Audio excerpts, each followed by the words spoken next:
Welcome back to the channel. Today we're working on a 135i with the N55 engine, and it's got some new Apex wheels, powder coated. Love the new color, man. It's like a bronze color, matte bronze. Do you have aftermarket rotors too? Zimmerman rotors. Yeah, really cool, man. I like it. Drilled and slotted. Today we're swapping out this steering wheel to the M Performance steering wheel right there with the LED shift lights. So that'll be a fun video to try and do. Alright, disconnecting the ground wire for the battery. Place your screwdriver in, and then find a tab that you need to push to release the airbag. Oh, there you go. Yeah. Okay. Yeah. Alright, so from here we need to remove the airbag wiring right here, just green and black cords.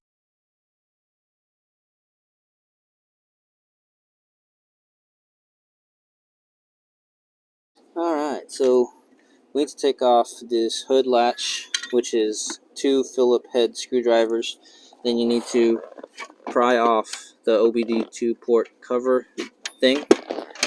There's also 3 T20 bolts up here that you need to pry or to remove so you can get access to the under footwell carriage thing.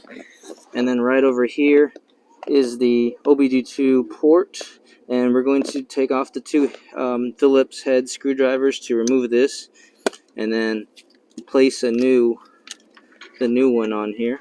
Okay, so we've got the OBD2 port out, like so. Now we need to grab this one and connect it to the OBD2 port. Okay, so this section connects to the box, the Bluetooth box, like so. And then we're gonna just be hiding this probably somewhere over here in a section, tuck it away on its own. We need to now figure out how to route this up. This is labeled horn return wire, so I'm assuming it just goes up here, up to this section. But we'll double check the diagram. Remember where that old ground was with the T15 or T10 bolt right there? We're gonna borrow that for the ground wire for the actual steering wheel itself. So I'm gonna put that on the bottom section here, like so, and then put the other ground on top of it. So we're going to try and borrow power from this wire that goes to the horn. I think this is the horn right over here. So I'm going to tap in and use the red wire like so here. And then if all goes according to plan, we won't need to use the blue one. Okay, so I made the T-tap connection to the horn wire, I believe. So as you can see right there, there's the T-tap. And I'm just going to tuck it away. It's grounded right over there. Okay, so once you have the steering wheel off, we need to get past this clock spring. So you need to prop this top piece and the bottom piece down and then straight up. That way you have space to get this out. And then it's 4 T25 bolts on each side. I already took those out. Now you can pull the clock spring out gently. You want to be careful not to spin the center here. Leave it nice and centered.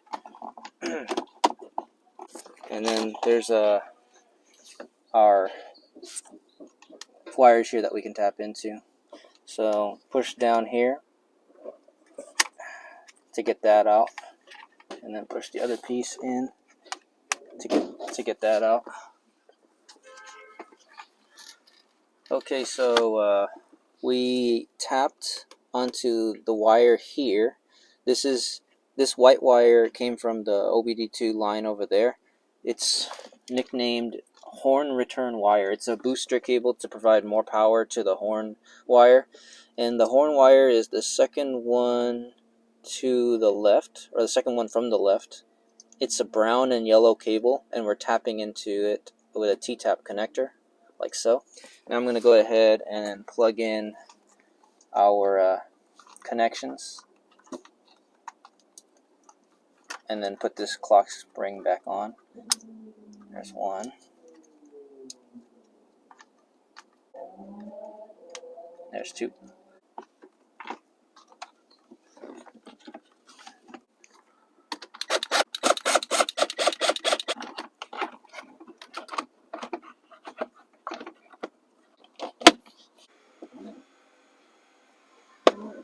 Here's our 16mm bolt. Pop it in there. There's these little black tabs that hold the wires in place properly. Make sure everything's where they should be. Pop the green one into the green, and then push the tab in to lock it. And do the same thing with the black one. I think it only turns on when it's on. Ready? Well, that's because it's the horn, I think. Yeah, I think we're connected to the horn, right? Let me see. Yeah. So maybe tapping into the horn is not a good idea because it causes the horn to set off.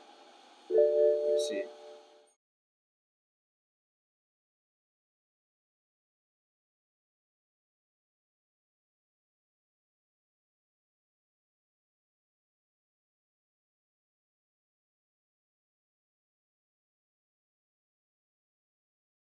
So it just goes in by pushing the tab until it locks.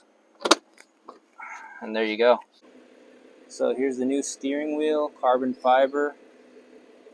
Looks real sweet, especially once those shift lights start working. And I also wired his backup camera. Go ahead and put it into reverse. There you go. Yeah, pretty sweet. The steering lines work. Very high definition and clear. A lot better than the original one. Yeah, I'm not a fan of the stock. Yeah, the contrast stitching. There's the OEM one right there. Yeah. Way different. This one looks a lot more expensive. Yeah. And how much was the steering wheel? It was $1,200, right? $1,200, Yeah, that's a good price for the LED version. Mm-hmm.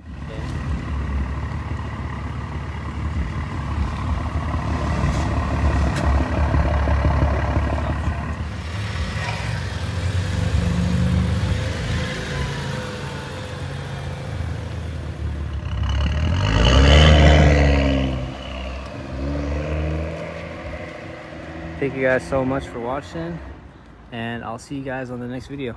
Have a good morning.